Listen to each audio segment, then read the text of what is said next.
2015, 2017, 2018, and 2022. The last 4 times the Warriors won the NBA championships. I mean, it's safe to say that they're easily the best team in the world in recent times. However, now it seems that they've fallen off their perch, and many reckon their best years are behind them.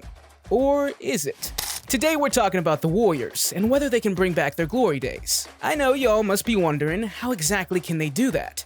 Well, stick around to the end to find out. Without further ado, let us begin. Alright, first things first. Let us get into the crux of the matter. Let me ask y'all a question. Who do you think is the most responsible for the Warriors' success in recent years? Sure, it was a team effort, but if one solo name could come to mind, it has to be Stephen Curry, right? The man is a machine, and with his clutch moments and the ability to score whenever he wants, he's really helped the Warriors win matches. But it seems like that will shortly end. Why? While everyone's focused on LeBron and his longevity, people tend to forget that Steph is also pretty old. And being a guard can be pretty tough, considering you have to be fast and have to move a lot. We've all seen how a legendary guard like Chris Paul has slowly declined due to age, and is now in the twilight of his career. Do you see where I'm going with this? The Warriors know that their best chance of winning more rings is entirely based on Curry.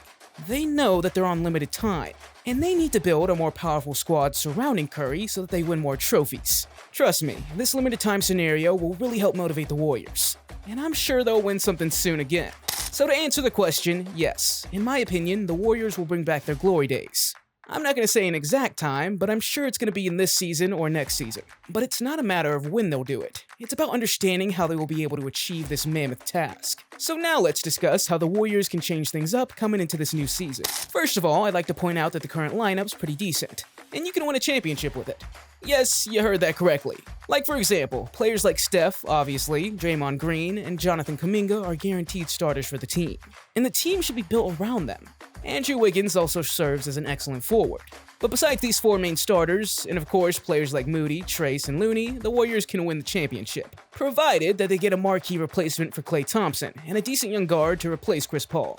Who do you think they should go for? This is very important. I'm sure you remember how we went for Wiggins, which led to a championship in 2022. Well, basically, we need to find another Wiggins who can effortlessly slot into the starting 5. Let me line up some of the plausible options. Well, first of all, we've got Zach LaVine. Those who know this player know how talented he actually is. Most people judge him as a strong finisher, and nothing more. Just solely based on his dunking theatrics, but in my opinion, he's a all-rounded player. And he can literally do everything on the court. I mean, the guy averaged 65.5 games and over 25 points a game in the previous 4 seasons, before his injury-plagued season. Now, those are quite good numbers, and they fit the Warriors' requirements. But yes, I can already hear the complaints. People have always talked about his poor 3-point ability and his lack of passing. However, he's still been averaging more than both Wiggins and Thompson when it comes to assists. That and his strong finishing in the paint make him a much better player in my opinion. But the question remains, will the Bulls allow him to leave? Well, given the repeated failures these past few years, there's reports that LaVine is available and looking to leave. But acquiring him means taking on $138 million over 3 years. Sheesh, I don't know if the Warriors can afford that. Alright, Zach LaVine might seem like a good option, but let me tell you an even better one. Looking at the past few seasons, there's been one thing that's been constant for the Warriors. They've not played with a big forward that dominates in the paint. Sure, they have Tracy now, but he's still developing. And he's not a proven star.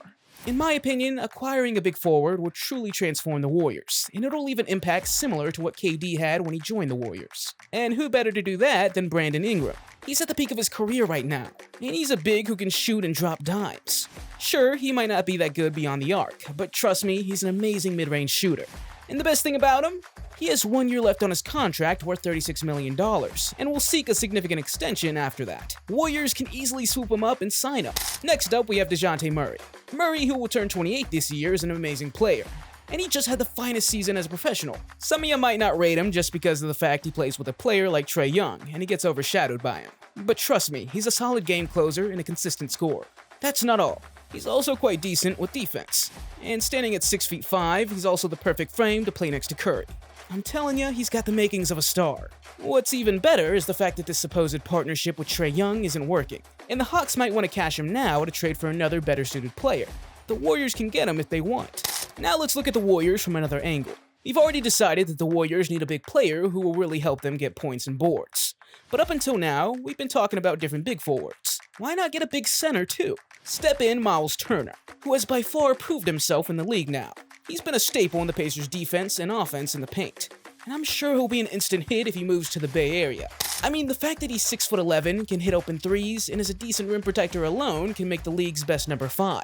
And with a team like the Warriors, he's also bound to win silverware. And the best thing about him? Well, he has 1 year left on his contract at $19.9 million. Sure, it might be tricky to get him from the Pacers, but something tells me he'll be pushing to move himself if the Warriors come calling. Last but not least, we have Lauri Markkanen. In my opinion, he might be the best option on this list. At 27, he's now hitting the peak of his career. I mean, just imagine what a 7-foot forward can do if he's in his form. His physicality and aggressive gameplay make him a perfect fit for the Warriors. More importantly, his height and physicality will really help the Warriors shore up on their defense. Some of you might mention his defense, which is a concern, yes, and his talent hasn't translated to winning yet, but he's still a tantalizing prospect. He can really turn it around if he starts working with an elite team like the Warriors. The only issue with acquiring him is the fact that you have to negotiate with Danny Ainge, who, as you all know, is a really shrewd businessman, and he won't let Lauri leave for cheap. Guess we'll have to wait and see whether the Warriors can manage to strike a deal on him, because in my opinion, they should do whatever it takes to get a hold of this rising star. In the end, I'd just like to say that the Warriors can easily bring back their glory days. The fact that they know that they're running on limited time with Steph's age, and know that his game will drop off soon, the Warriors' front and back office will do whatever it takes to assemble a team around him that's capable of winning. I hope they manage to do it quickly too, because the baby-faced assassin deserves all the silverware he can before he retires from this game and bows out as a legend. Don't forget to hit that subscribe button so you never miss a new video from us. Thanks again for watching, and I'll see you in the next one.